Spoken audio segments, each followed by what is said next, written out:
Today, we're diving into a story about a connection so profound it literally defines who a person is. But this isn't a happy story. This is about what happens when a bond like that doesn't just break, it completely shatters, seemingly from the inside out. I mean, think about that for a second. It's a terrifying thought, isn't it? The one person you trust more than anyone, the one who just gets you, suddenly looks at you like they don't know you. That feeling is right at the heart of this entire mystery. And that right there, that's the central cry of our story. It's just pure, raw confusion and heartbreak. It's the question that kicks off this whole journey we're about to go on.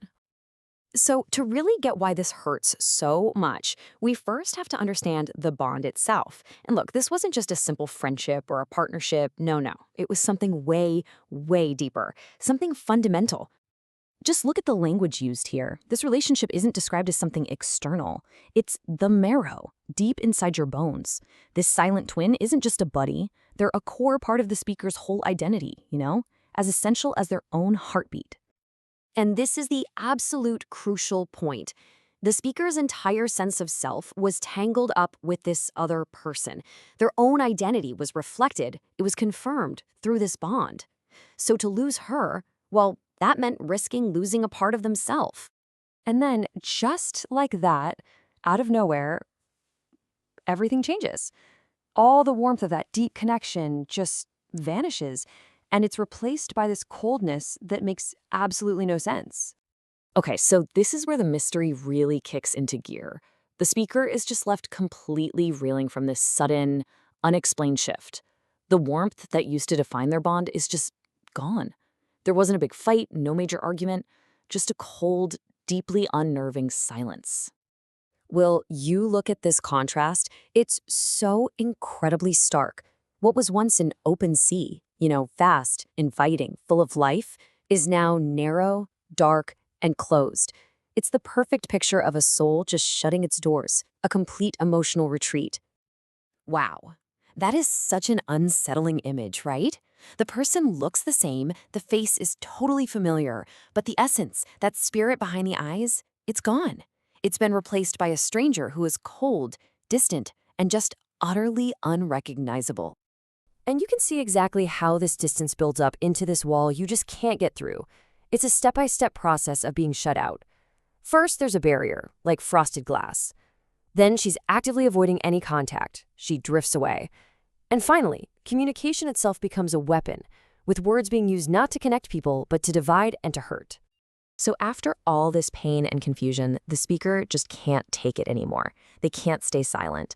And all that quiet suffering turns into an active, almost desperate demand for some answers. The questioning begins. And this isn't a plea anymore. This is a direct challenge. The speaker is confronting these actions head on, demanding to know the reason for this deliberate, painful separation. What a powerful way to put that. This behavior isn't just making things sad, it's actively destroying the light in their shared world. It's basically an act of sabotage, turning something that was bright and clear into total darkness and confusion. And there it is, the ultimate question. It gets to the very core of their bond. If they are truly two parts of a whole, then this separation is an act of self-harm. Why would a soul just tear itself away from its own body? It makes no sense. It's destructive, and it feels deeply, deeply unnatural. And it's right here, in this moment of just complete anguish, of questioning their very existence, that the final shocking truth starts to come to light. So the speaker hits rock bottom. The confrontation didn't work, it gave no answers, and it's left them feeling totally alone and questioning everything. But, it's often in those moments of total despair that we can finally see things with a new clarity. And here it is. This is the key that unlocks the entire mystery, the self-thrown stone. It's this idea that the pain we're feeling, the attacks we think we're enduring, they aren't coming from some enemy out there. They're coming from inside us. And this is the devastating climax. In one single flash of clarity, the speaker realizes that the hand building the wall, the voice speaking those brittle words, the eyes that grew narrow and closed, all of it belonged to them. The silent twin, the villain of this whole story, was a part of themselves the entire time. So, to put it plainly, the stranger was really just a projection of the speaker's own internal conflict. The entire painful drama was a battle being fought inside one person. It's a profound and, I think for many of us, a deeply relatable story of self-doubt, self-criticism, and, yeah, self-sabotage. So this whole story leaves us with a pretty provocative thought. I mean, we've all felt that internal resistance, right? That cold voice inside the build's walls. So the question isn't just about the speaker's story, it's about our own. Who is your silent twin?